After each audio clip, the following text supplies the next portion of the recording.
Hello friends, welcome back. स्वागत है आप सबका एक बार फिर से हमारे यूट्यूब चैनल जिसका नाम है लो ज्ञान लो। तो आज फिर हम चर्चा करेंगे कुछ इम्पोर्टेंट क्वेश्चंस की। तो चलिए शुरू करें। Question: a nurse who performs annual purified protein derivative testing instruct the staff that their result must be read within। एक नर्स है जो पीपीडी टेस्टिंग कर रही है, तो अपने स्टाफ को क्या निर्देश देगी कि कब पीपीडी की टेस्टिंग का रिजल्ट देखना चाहिए। A 6 to 12 hours, B 12 to 24 hours, C 24 to 48 hours, D 48 to 72 hours।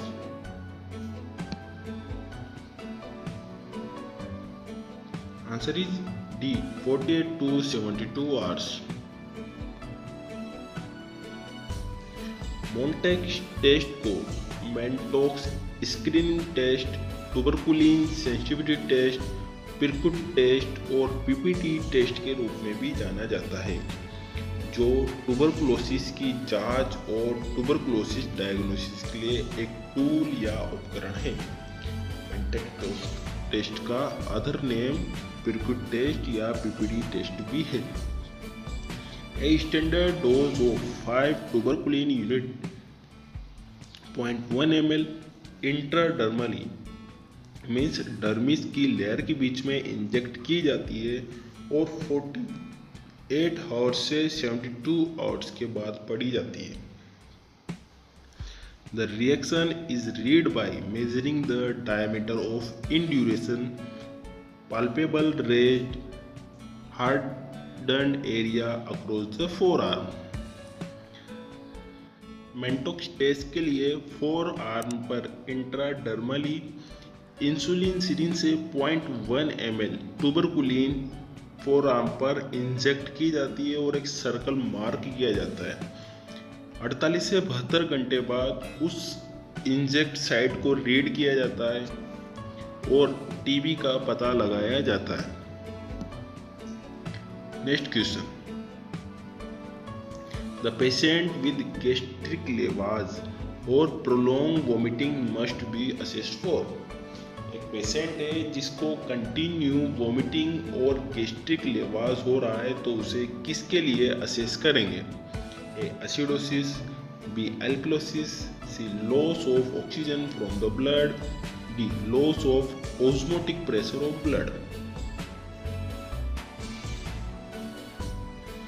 Answer is B alkalosis। Metabolic alkalosis एक मेटाबॉलिक कंडीशन है जिसमें टिश्यू का पीएच नॉर्मल लेवल से अधिक हो जाता है। टिश्यू का पीएच का नॉर्मल वैल्यू 7.35 से 7.45 होता है। इस 7.45 से अधिक होने की कंडीशन मेटाबॉलिक अल्कलोसिस कहलाती है। मेटाबॉलिक अल्कलोसिस की कंडीशन में H+ आयन हाइड्रोजन आयन की कंसंट्रेशन कम हो जाती है और HCO3 बाइकार्बोनेट आयन की कंसंट्रेशन बढ़ जाती है। Next question: The nurse is caring for a patient in the immediate post-operative period. The priority of care would include intervention to prevent। एक नर्स है जो पोस्ट ऑपरेटिव पेशेंट की care कर रही है, तो उसकी प्रायोरिटी क्या रहेगी।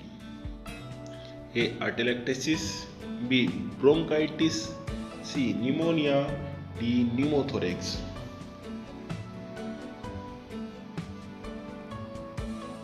Answer is A atelectasis।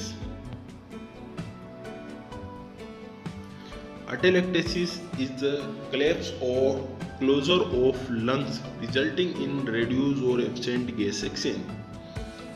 Atelectasis वह कंडीशन है जिसमें पेशेंट का लंग्स संकुचित हो जाता है या कोलैप्स हो जाता है, जिसकी वजह से गैसेज का एक्सचेंज नहीं हो पाता।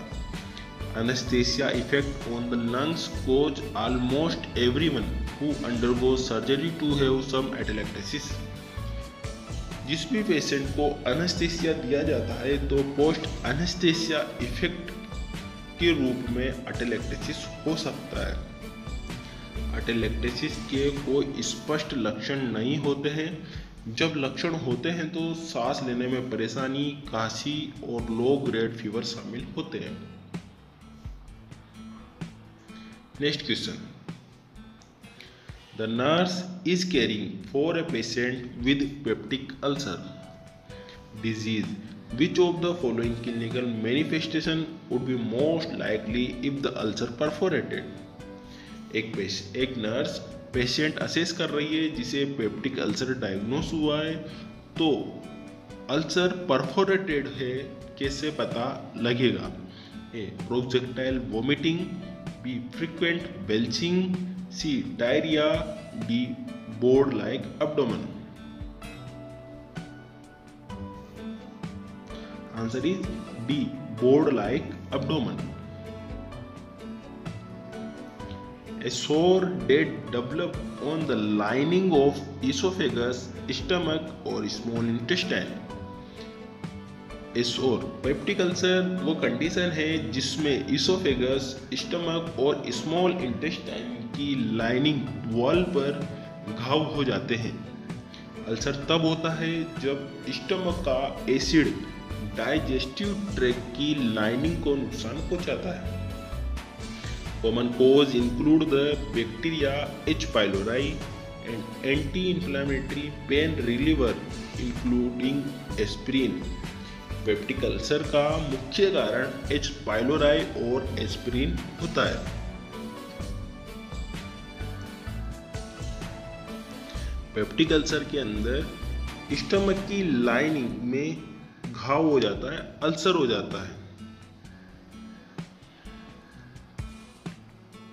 Next question, the most common symptoms of gastroesophageal reflux disease GERD is which of the following? GERD का मुख्य सिम्टम्स कौन सा है? A, sore taste in the morning, B, dysphagia, C, belching, D, heartburn.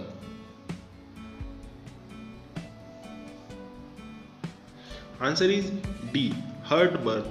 Heartburn is the most important symptoms of GERD.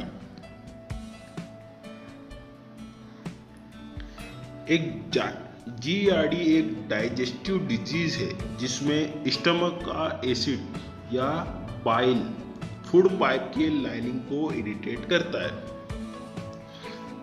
ये stomach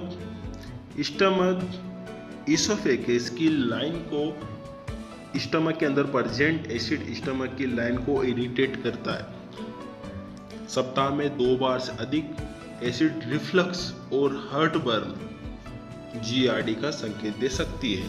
अगर किसी patient को weekly सप्ताह में 2 बार एसिड रिफ्लक्स हो रहा है, इसोफेगस तक आ रहा है या हार्टबर्न की समस्या हो रही है तो उसको GERD हो सकता है। Next question, the nurse understand that most renal calculi are composed of which of the following material? एक नर्स समझती है कि ज्यादातर रेनल कैल्कुलाई किडनी स्टोन किसके बने होते हैं? A, calcium, B, uric acid, C, sulphuric acid, D, sodium chloride.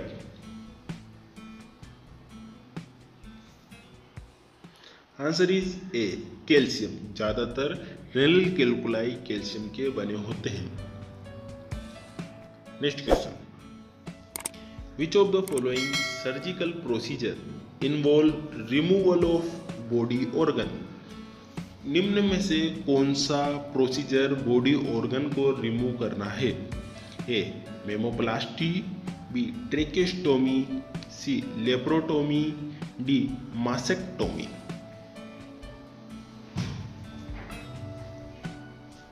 Answer is D, mastectomy. Mastectomy is the removal of breast. Next question, inadequate intake by the pregnant woman of which vitamin may cause neural tube defect? निम्न में से कौन सा vitamin नहीं लेने से pregnant women का foetus neural tube defect से ग्रसित हो सकता है? A niacin, B riboflavin, C folic acid, D thiamine. Answer is C. Folic acid. Next question. Which nursing intervention would be most effective in improving the breathing of patient with COPD? एक patient है COPD से ग्रसित जिसका breathing improve करने के लिए कौन सा टेक्निक अप्लाई करेंगे? A administering oxygen as prescribe, B. Alternating rest and activity, C. Teaching pursed lip breathing, D. Implementing postural drainage and percussion.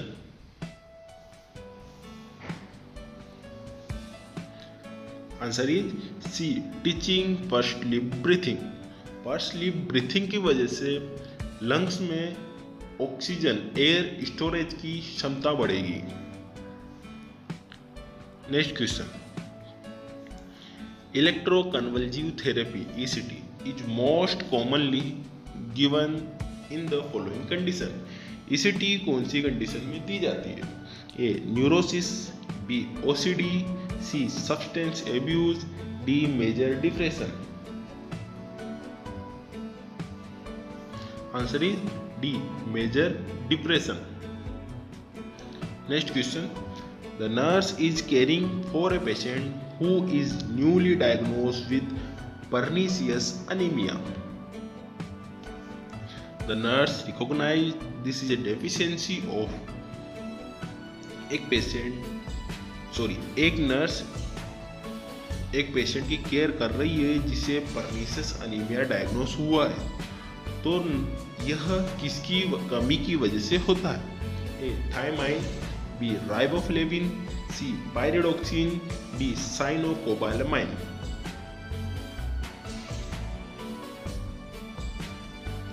Answer is D साइनोकोबालामाइन।